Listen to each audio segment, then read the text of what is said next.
What is going on, everybody? I am back.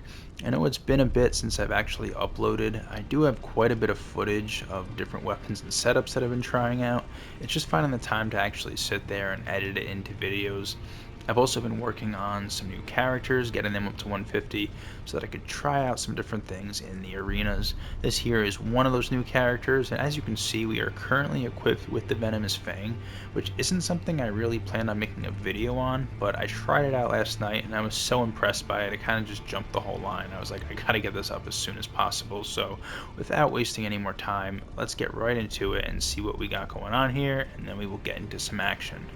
So initially I was actually trying out this other poison setup that I've been seeing some people use lately, involving the Ripple Crescent Halberd, which has natural arcane scaling. So basically the idea behind this is you buff the weapon with poison grease, and then due to the natural arcane scaling, the poison will build up faster based on your arcane. And since poison builds up pretty fast as is, it's pretty much always going to build up within about 2 hits around this level of arcane. So very, very effective for keeping the pressure on throughout the fight. However, since I was doing pretty much all combat ordeals for this showing, it did kind of get tiring to have to constantly rebuff with the poison grease. But it did get me thinking, however, about the Venomous Fang, which has natural poison buildup. Doesn't have natural arcane, but all you have to do to get the arcane scaling is find an Ash of War that supports the occult affinity, and there you go. You got pretty nice arcane scaling. You can also do bleed. Technically that would give you arcane scaling as well, but it's lower, and then you're splitting the damage between the poison and bleed, which most people would probably think is better because bleed has always been looked at as overpowered, whereas poison not so much. But in this situation, you're better off just focusing on poison all the way. It's going to be a lot more beneficial. Somebody actually tried to fight me like that, split between the poison and the bleed, and needless to say, we came out on top. It did not work out for them. So if you're doing a build like this, I would recommend focusing strictly on the poison. So as you may have seen, we do currently have the quick step on there. Wasn't actually my favorite option. It doesn't matter. You can go with anything you want, whatever you're comfortable with, as long as you're getting that occult scaling, or that occult affinity for the arcane scaling. That's really all that matters. The Ash of War is pretty much preference.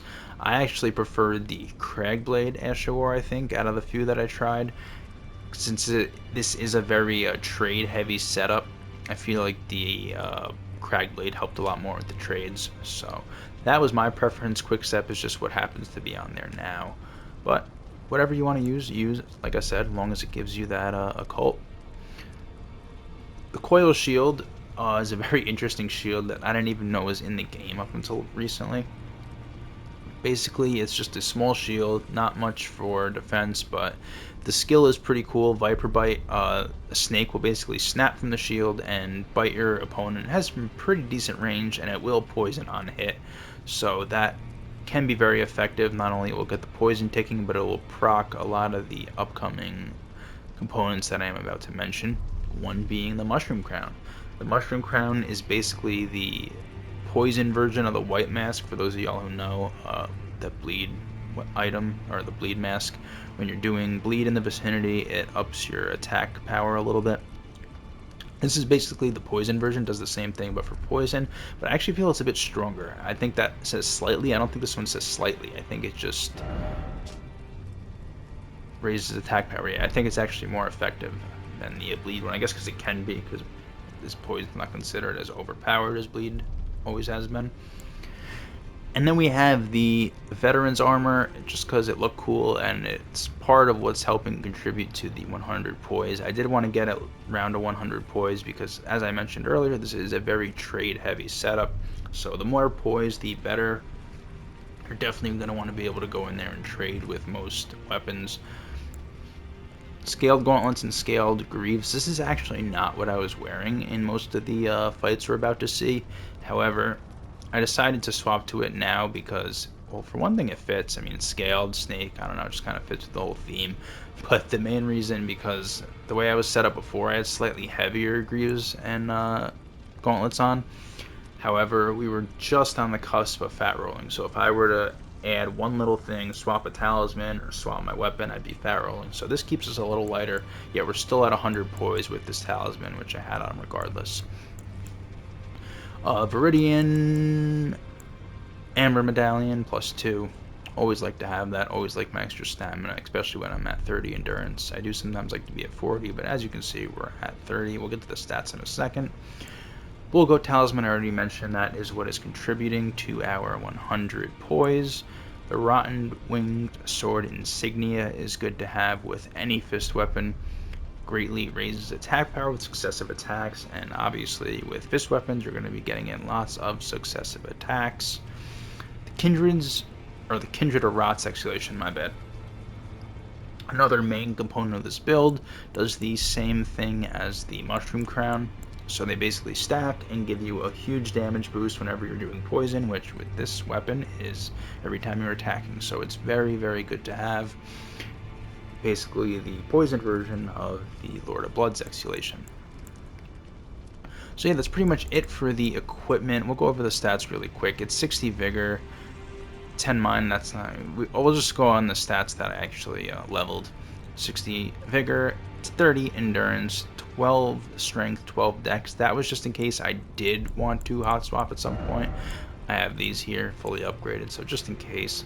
I don't think I ever did it, but it's just nice to know I have the option. Plus, I did experiment with going 10 Dex, 10 Strength, since you only need 9 to wield this weapon, and putting it all into Arcane 89, and we're actually lower on the Arcane, I guess, because we were passing the cap. If you knew 100% you didn't want to swap it all and you were only using this weapon, I guess you could probably go 14 Dex. That might help a little, since you can see the Dex is higher than the Strength. But I think I experimented with that and I didn't really notice a difference. So whatever the AR is at now, that was the best I was able to get. So yeah, that is the setup anyway. That's enough of me blabbering. Let's get into some action. To start, let's take a look at some fist-on-fist action. I feel it's the best way to really put a fist weapon to the test. Just put it up against other fist weapons, go all in, and see who comes out on top. You can see this guy here with the turtle shell is actually the guy I mentioned in the intro. He is also using the Venomous Fang, but he went for the bleed affinity as opposed to the occult. And as you can see, it's working in our favor just about every time. The bleed may have snuck up on me once, and you can see that close call right here. But for the most part, we did come out on top. So just further proof that the occult is the better option over the bleed. Nothing fancy going on here. I'm going all in. He's doing the same. We're just coming out on top due to the setup. I am also using Cragblade, which I'm sure is contributing a bit, but for the most part it's the scaling along with the boost we're getting from the mask and the talisman.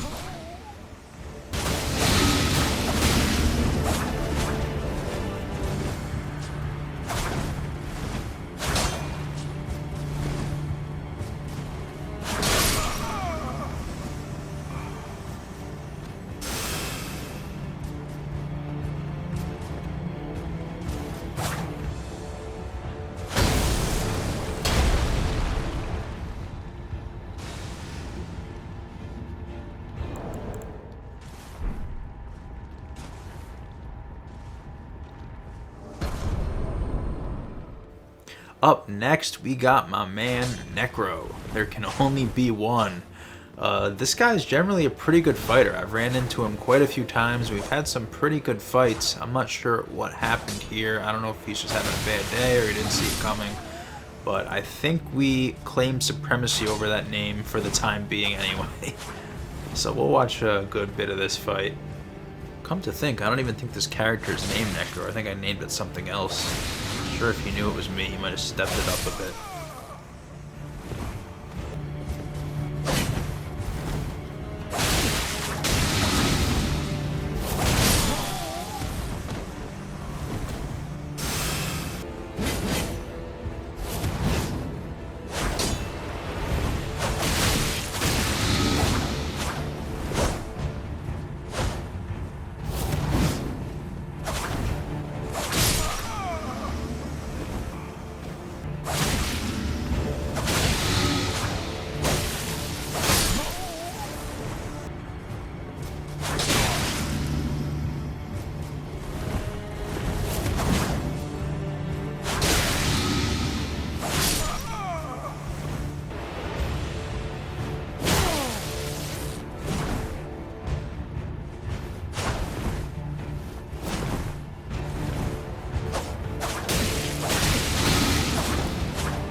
Mr. Fullgoat here definitely made me work for it a bit, quite a change of pace to what I was used to.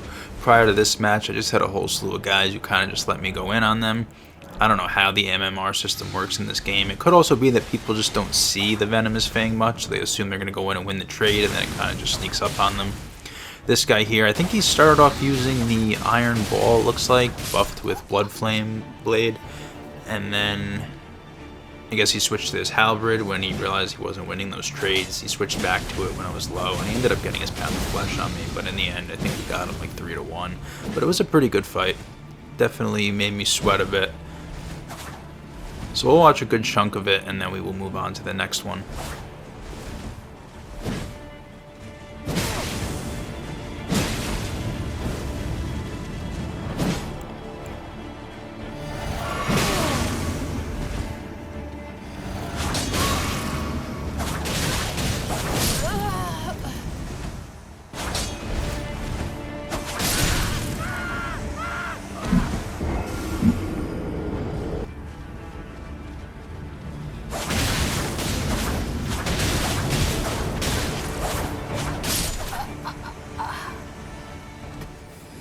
Alright, now let's see how we fare against this Bloodhound, stepping, carrying, slicing Moonveil Mage. I don't think she's pulled out the Moonveil yet, but it's coming, don't you worry. Better believe it's coming.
we got another Moonveil user. Looks like this guy's got Moonveil and Rivers going on. I mean, I got no problem with it. I am a katana guy, so when I use my mage, I do use Moonveil. I think it's a pretty cool sword. I really have no problem. I don't know why people cry that people use it all the time. It's not like it's super hard to dodge or anything.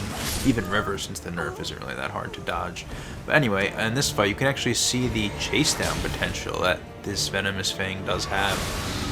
Maybe not as much as other fist weapons like the guitar, for instance, because they have those longer range thrusting, or the Veteran's Prosthesis, something like that. But they're still pretty good for chasing down enemies. The jump attack's pretty good. You got that spike into the ground. So just more aspects of this weapon that we can check out here.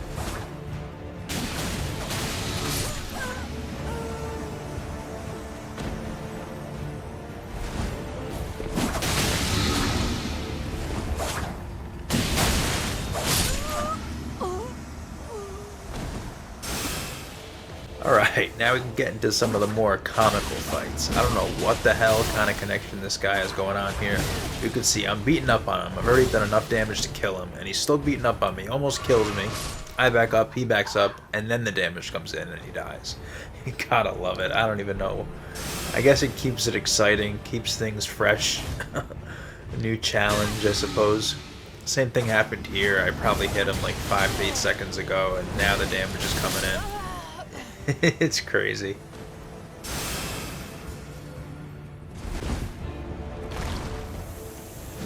Did not take this guy long to call it quits.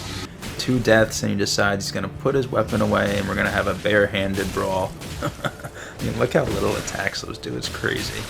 Probably take an hour at least, maybe longer, to actually kill somebody like that. I mean, look at that. I don't even think it's... Is it doing...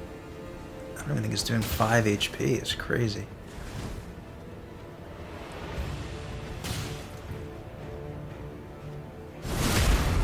Even the backstab. It's ridiculous.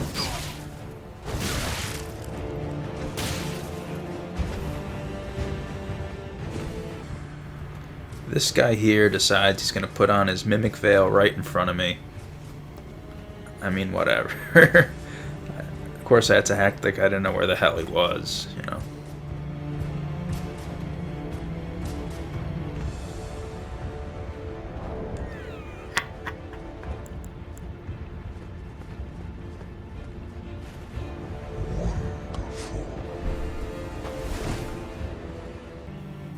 If you can't beat him, join him.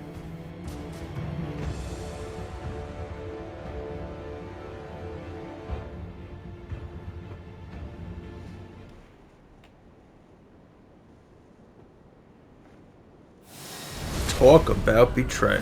Literally stabbed me in the back. This guy was another real character. You'll see what I mean in a minute.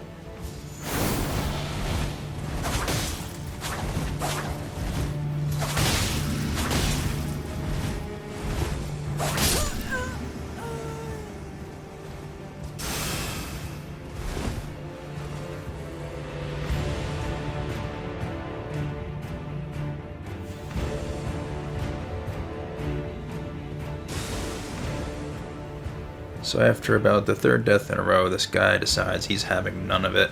He just runs up here and I guess decides he's going to start hosting a playdate or something. I'm not really sure what he's trying to do. He's doing curtsies, he's throwing rainbow stones, and I have no choice but to go along with it. Why beat on somebody who doesn't want to fight? Don't make war when you can make peace, I guess. So yeah, on that note, I think that is going to be it for now. Hope you all enjoyed the video. Thank you everybody for watching, and I will see you on the next one.